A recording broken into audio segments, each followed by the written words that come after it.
Good morning, it's Ayya Vimala. It's Friday, August 21st, and it's a beautiful summer morning here where I am in Illinois, and I hope your weather, wherever you are, is okay. No fires burning, but I think if you're in California, you're probably affected by smoke and fires, maybe almost anywhere in the state. So our thoughts and our prayers go out to you. This morning, what I'd like to do is read the Peace Prayer of St. Francis again, which is so similar to Bhante Dewa's The Way of the Bodhisattva that it makes so many of these teachings just universal once again. So let's start with this. Lord, make me an instrument of your peace. Where there is hatred, let me sow love. Where there is injury, pardon. Where there is doubt, faith. Where there is despair, hope. Where there is darkness, light. Where there is sadness, joy. O Divine Master, grant that I may not so much seek to be consoled as to console, to be understood as to understand, to be loved as to love. For it is in giving that we receive, it is in pardoning that we are pardoned, and it is in dying that we are born to eternal life. Amen. Each time I read that, I'm struck by the similarities. And we have the different, they're representing different faiths, but the truths are exactly the same. So those are the things that we have to have in our heart, are the things that are true. And remember, that's always, especially in the Buddhist teaching, there's an emphasis in finding out the true nature of reality and living in harmony with that, not fighting it. And that's the opposite of that is ignorance, and that's one of the being ignorant either by choice or by not wanting to be open to the nature of reality. That ignorance is one of the things that the Buddha was most critical of, and always asked his students to study the nature of reality and to see that. And the kind of wisdom he taught them wasn't about reading from a book. They didn't have books to read from then. Especially spiritual teachings were not written down for 300 years or more after the Buddha died. But the wisdom was from their insight, from their meditation practice, which gave them the ability to develop that wisdom and insight from digesting their own observations of nature, of the world, and the teachings that they were lucky enough to get, having the Buddha as their direct teacher, or maybe second direct, but they could take all of that information, but then they had to develop that insight for themselves and dispelling ignorance. And we always are urged to not allow ourselves to make the choice to be ignorant, and any of us can just be an observer of nature, an observer of the world, and attain a lot of wisdom. So it's not about piling it on, with degrees and impressive vocabulary. It's about being with the world and seeing and witnessing and being able to watch it from an objective viewpoint. And that's what we learn. That's what we're learning when we meditate. That's what we're learning when we practice mindfulness in our daily lives. So that mindfulness we practice every day when we're out in the world is putting together what we're seeing, what's right in front of us, And putting that together with our own awareness and our own memories and the things that we do know already. And then with everything we approach during the day, being able to call that up and being clear about what we're doing and seeing, and using our precepts and our behavior and right speech to also be able to stay mindful, to stay present, and to stay focused on seeing things clearly. So that's we've got a wonderful opportunity these days to do that. So use your time wisely. Practice mindfulness. Be very clear that you're practicing the precepts all the time. So why don't we, I'm looking at the people who are signing on. It's good to see that. Let's sit today, and that can be your prep for the weekend. Let go of any worries if you've got things going on that make you that you're nervous about or that you're excited about and want to be mindful about, and that we can do that by starting the weekend off today with practice.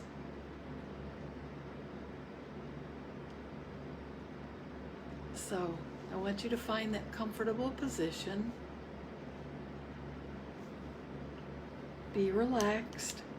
Nobody's watching you, so I encourage people, even on Zoom, to turn their backs to the camera or just turn the video off. They don't need to be feeling like anybody can open their eyes and watch them. So don't feel like you're in front of an audience when you meditate with a Zoom class or online. You always have the choice to turn the video off for those moments. Allow your body to be lengthened out from your waist up, just to let your spine have a good stretch. And then even if you're on your back, you can do this, or even if you're in bed, you can just feel your body lengthen out as much as you can allow it to. Just to put that space, add some space in there. And have a regal posture. And that's that sitting up. That's that allowing your spine to be supporting your body. And then you can just relax into that with your spine supporting you and with everything feeling aligned. But work with your own body. It's important to stay awake, and so that can help with that as well. We're very attentive when we meditate. We're very calm, and we're not getting caught up in our thoughts. But we are attentive. We're attentive to what's going on around us. We're attentive to what we're learning from our body, what we're seeing. Attentive to habit patterns we notice. Are there certain sounds? Or there certain smells that really trigger emotions or memories? And then what do we do with those? Are we able to see them arise and then allow them to go? Or do we watch them arise and then get all mixed up and caught up in them? Because what we see when we meditate is an example of what's going on, but greatly magnified in our daily lives walking around. So if you can, if you're not keeping an eye out on little children, you can close your eyes.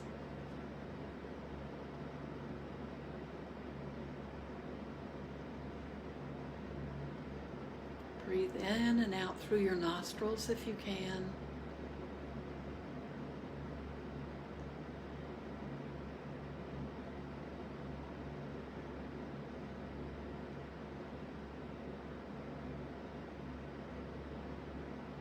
Now let your awareness be on your body doing the breathing.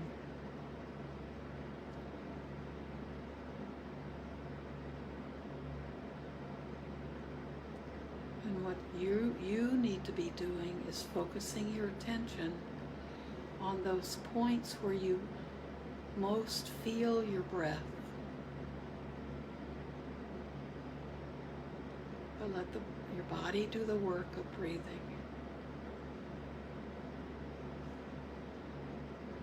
And as we're all practicing together, we've learned to put a hand on our belly, and we've been gradually training our body to breathe deeper for us as our natural breath.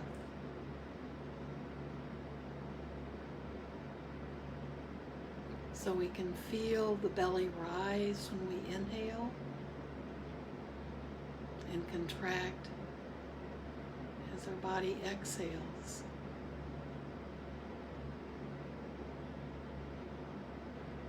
We're letting the oxygen in our lungs push on our diaphragm,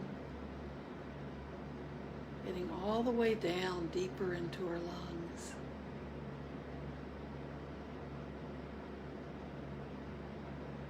And we can keep our focus on that belly rising and falling. Or we can keep our focus on our breath just around and inside our nostrils. Breathing in, we feel cooler air coming in,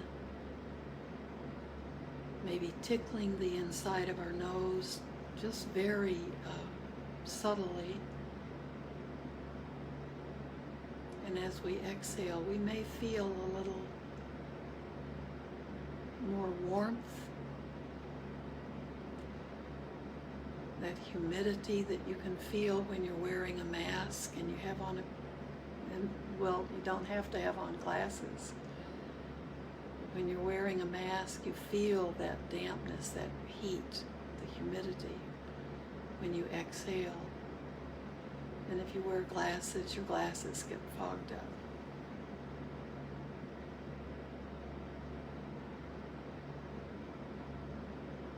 Stay with one of the points, your belly or around your nose.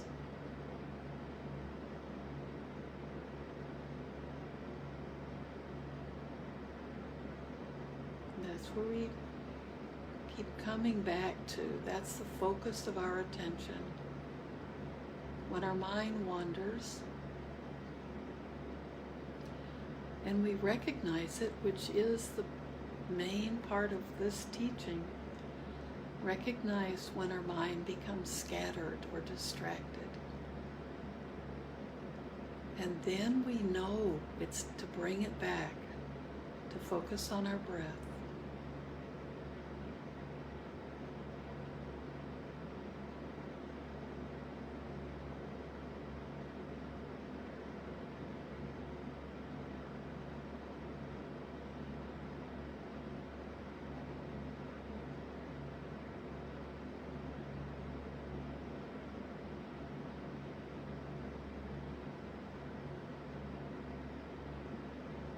You can count your breaths.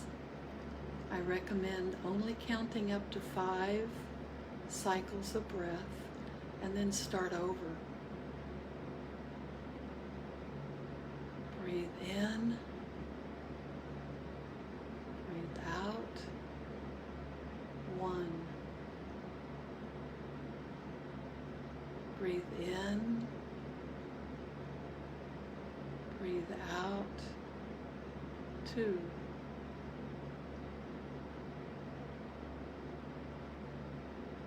Just count up to 5.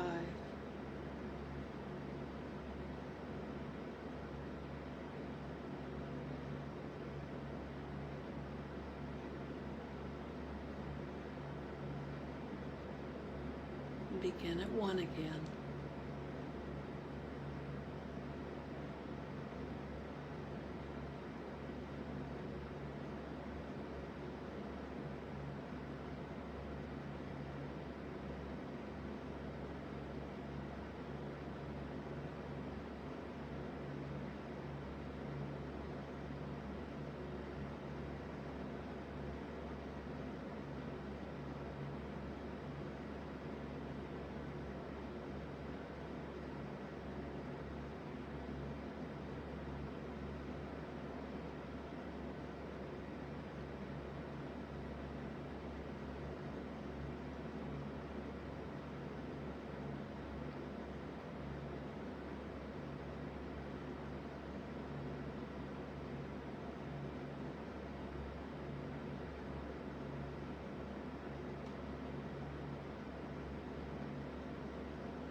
Just let your thoughts come and go.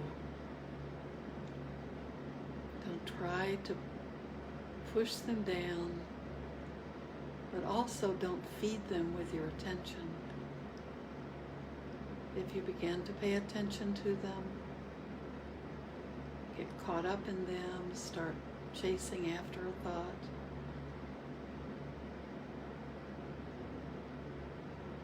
you'll notice it. Then make the choice to come back to your breath.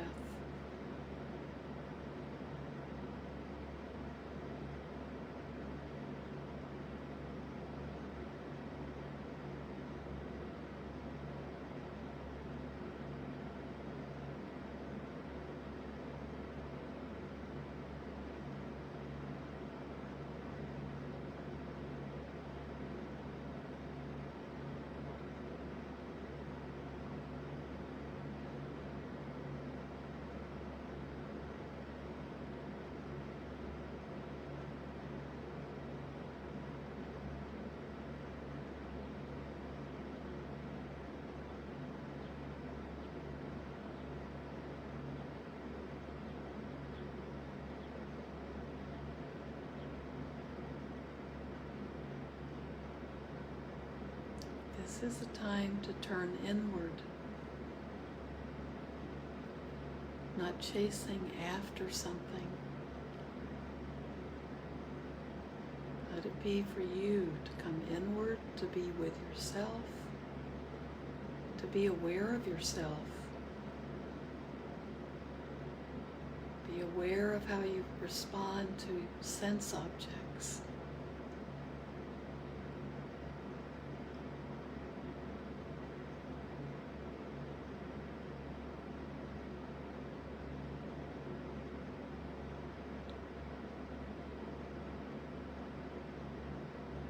When you hear a sound, can you just let it be sound and not chase after it to identify it, label it, then maybe be irritated by it or pleased by it? Just hear the sound and keep coming back to your breath.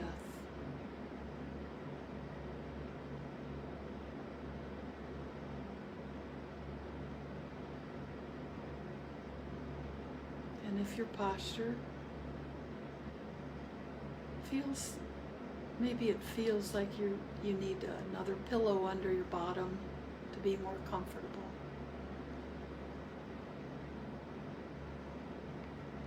Or maybe you're restless and you want to change your position. See if you can just be with your body and allow it to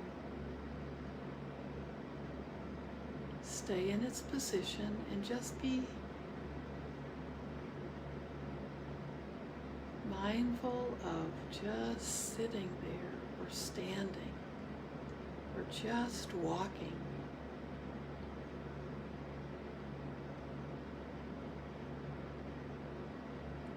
Let your attention come back to your breath.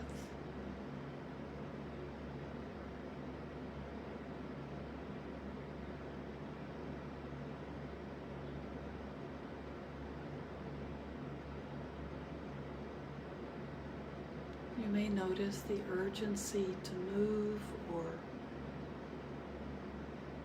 add something to your nest or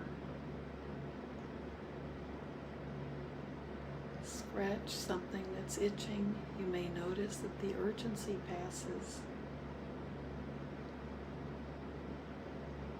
If it is ready to pass, let it pass away.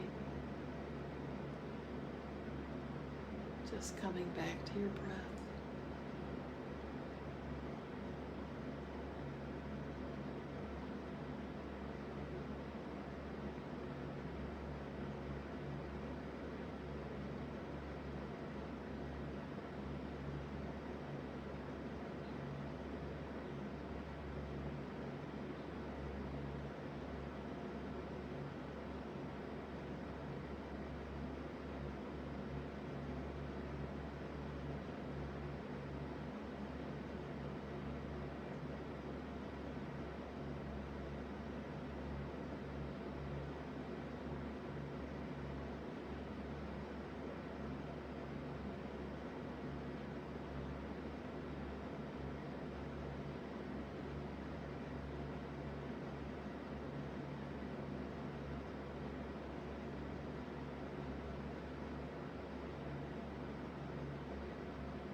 Let a smile play on your face.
With each exhale, feel your shoulders drop. Let them relax.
Now I'm going to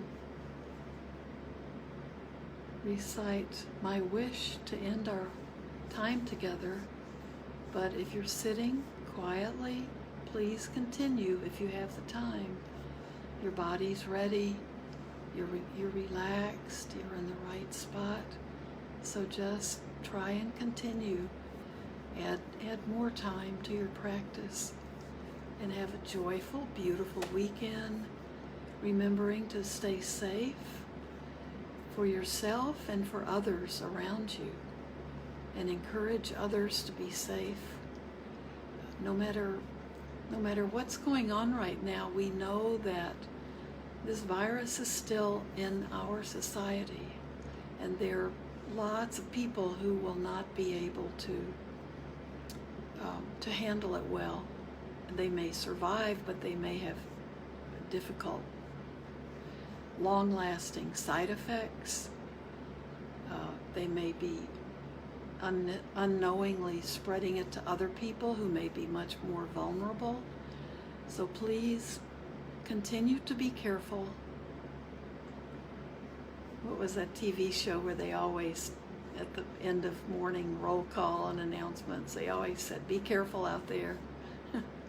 Well, the police still need that encouragement, but so do all the rest of us. Every time we walk outside of our own private space, we need to be careful and don't become impatient. Be as mindful and as careful and as loving as you can be.